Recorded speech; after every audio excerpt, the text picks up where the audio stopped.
Hi, this is Julia at Love's Beginning with a talk called Rest In.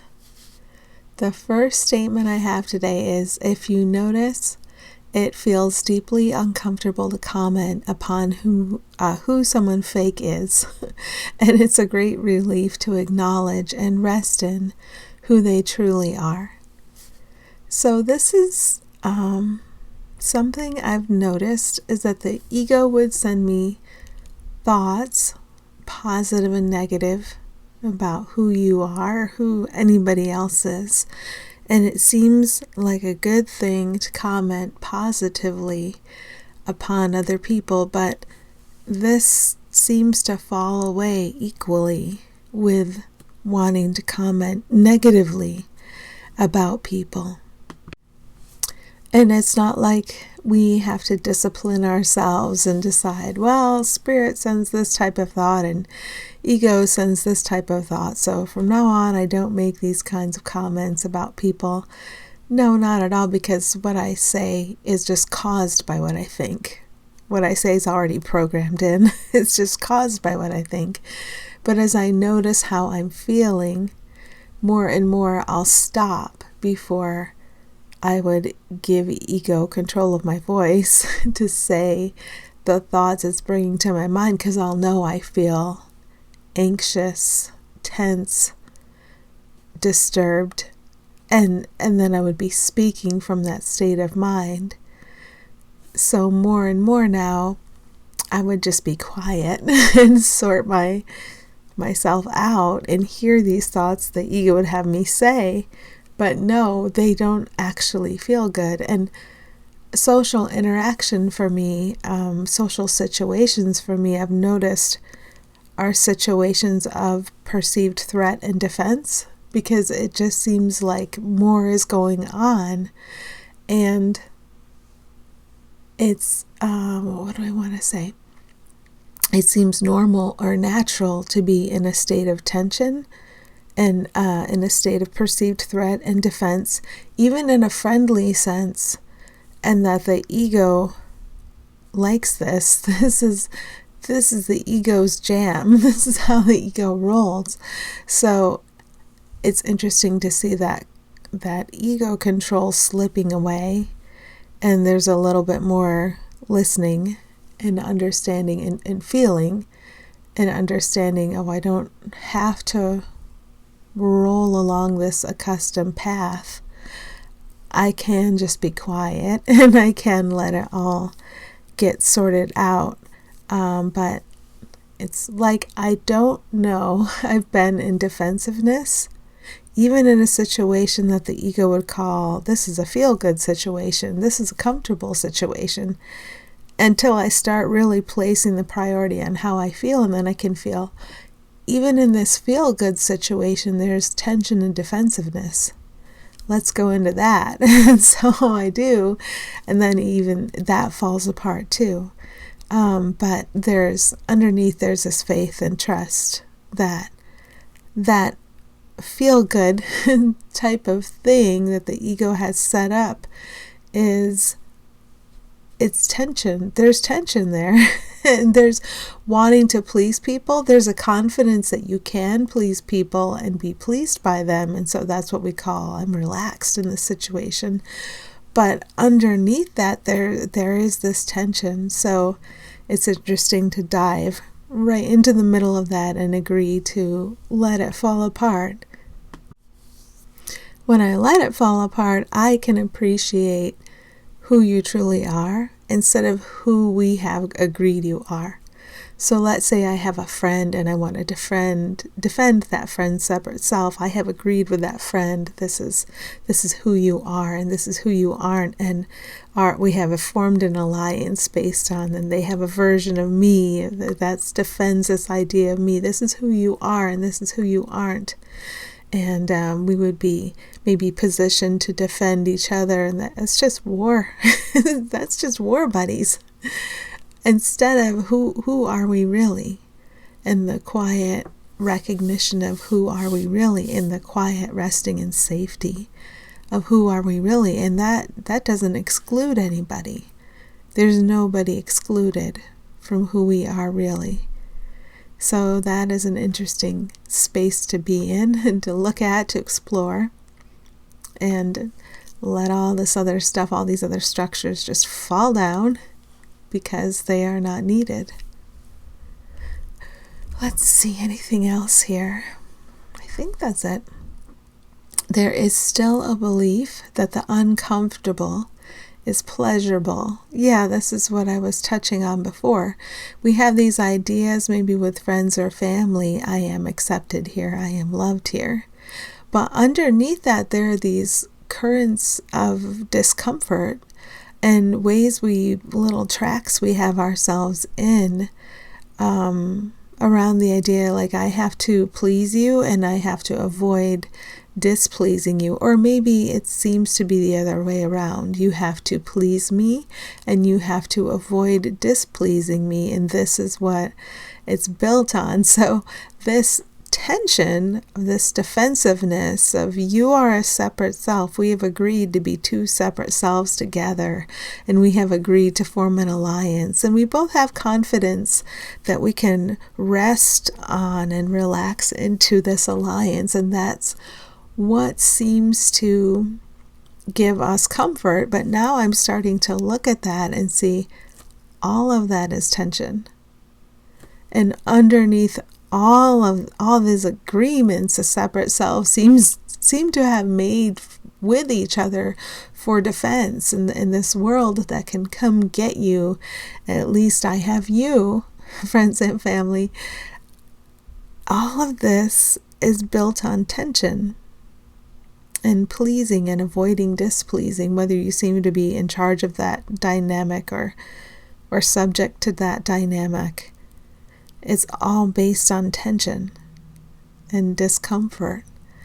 And we've convinced ourselves that the uncomfortable is pleasurable. Our ego's not going to like this. It'll say, what are you trying to dismantle, friends and family? I guess the distorted sense of it, yeah. Because something's got to go when something's rotten. When you place primary attention on how you feel, and you begin to feel that the best situations that the ego would call the best, where you're accepted and comfortable, are infused with tension, that's an interesting place to be in. That's an interesting place to see. And where can you go from there but to find the thinking and let it go? And know you're safe, and know that your safety is the safety of all others who seem to be in that situation.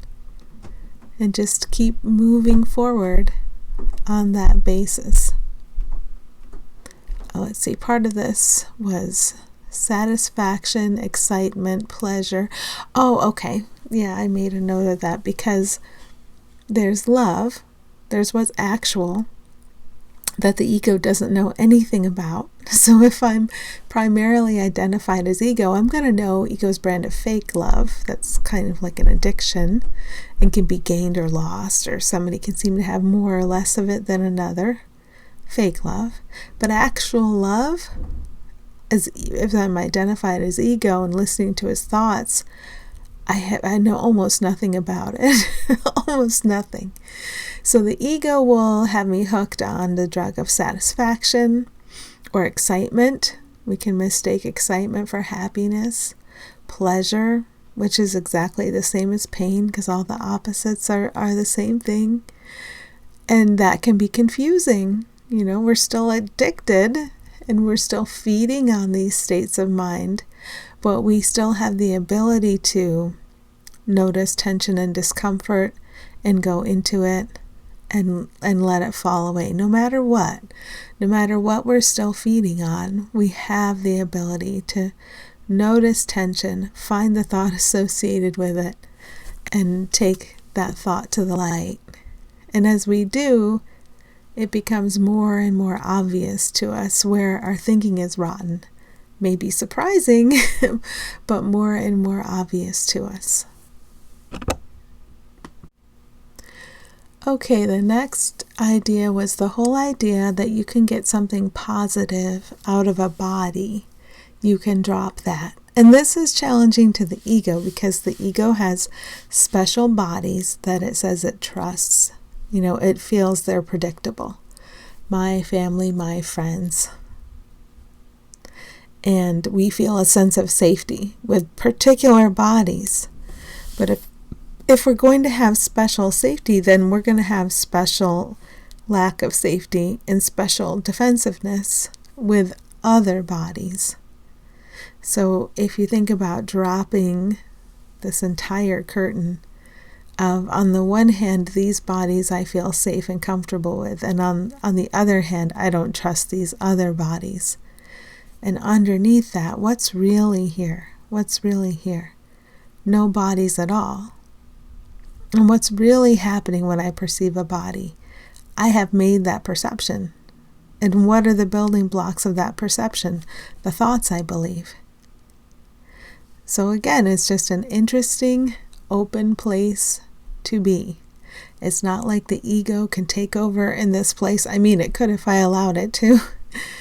It's just a place where you're seeing, this is what I have been attached to, and all of the attachments are optional. So if all beings are love, full stop, then I don't need to get anything I would call positive out of a body. Will I still try? Yep. I will still try.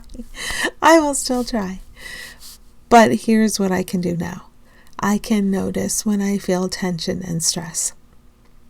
If I try to get something out of you, seeing you as a body, I am going to feel tense. I know this. So at least that directs me to what I can let go of today. At least I have that. Okay, if you believe that you can get positive things out of bodies, you are going to observe a world that seems to take things from bodies. If you can get from bodies, then bodies also have things taken from them. And if you look at the whole idea of the lifespan and identifying as a body, what seems to happen to bodies, what bodies seem to have taken from them. If I support the idea of being able to get or extract from a body attention, approval, money, whatever, whatever. If I think I can get something out of a body, if the body is the resource, then the body can also be robbed. It can have things taken from it. And if we drop down into our foundation out of this framework of believing everyone's a body, then there's something different here. There's something real here at our foundation, where we're not seeing bodies as resources that we can extract from, or we're not seeing bodies as potential losers. We're seeing that no one is a body. We're perceiving bodies, and that's fine. And we should never deny what we're perceiving. We don't have to deny that. But is anyone a body? No. When we really stop and look at it, nobody is a body. So when we have body thoughts, especially about trying to get what we need from separate bodies, what we perceive we need, we can feel the tension there. And if we can feel the tension there, there's a sane way of responding to that tension, to that defensiveness. I have to take care of the separate entity and bring resources to the separate entity and simultaneously build walls to protect the separate entity. All of that can fall away because it isn't needed. It isn't real. If we're not bodies, we're not separate. Okay, let's see. If you believe that you can get positive things out of bodies. Oh, I already did that one. Yeah. Okay. Mobility and lack of mobility are not positive or negative things. They are just things you prefer to observe. So this is very interesting.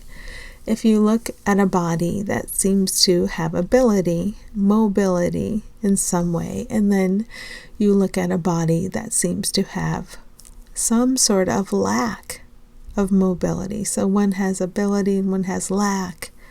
One has a lack of mobility. And the temptation is to say, well, that body over there that has maximum ability and mobility is positive. And this body over here that's displaying a lack of mobility is negative. But we always see what we want to see. And then the ego gives us interpretations for what we're seeing. So the ego shows us a nonsensical pageant, and then the ego gives us separate meanings and separate values to place on what we see as separate aspects of a nonsensical pageant. And if I'm getting my identity from any separate aspect, or I'm trying to give you an identity based on any separate aspect of this nonsensical pageant, it's going to hurt. If I call it a nonsensical pageant because I placed my very self in it. But if I know that my true being and yours are unified and shining underneath this nonsensical parade of images, that ego keeps giving me meanings and values like stickers to put on different parts of the nonsensical parade, right? And then I placed meaning and value, and then I'm attached. It's not going to work. That's where all the tension is. In trying to isolate parts of this nonsensical parade and say that this is meaningful to me, and I will be upset if I lose it. Or say this other part over here is hurtful to me, and it's the reason for my unhappiness. We used this nonsensical pageant to give ourselves an experience. Check. Done. We seem to have done that, although it's just an imagination, so it's not real, but we imagined it. But you can't give sense to a nonsensical pageant. What can happen is that everything that seemed to be scary or threatening in the nonsensical pageant, sorry, I keep saying it so much, keeps coming to mind, it becomes obvious that it's harmless. So I think what happens when we go from the nightmare to the happy dream is not that we get a happy dream we're attached to, and it would hurt us to lose aspects of the dream we're dreaming. We see clearly it's a dream, and then the form of the dream changes. So it's very obvious to all of us it's a harmless dream. Right now, it's a nightmare. It looks like a harmful dream. But as we wake up, we allow it to show us that it's there's no threat in the dream. The dream isn't here to hurt. And then, why would you keep imagining a nonsensical pageant? It has some hold on you when you believe it's real and it can harm you.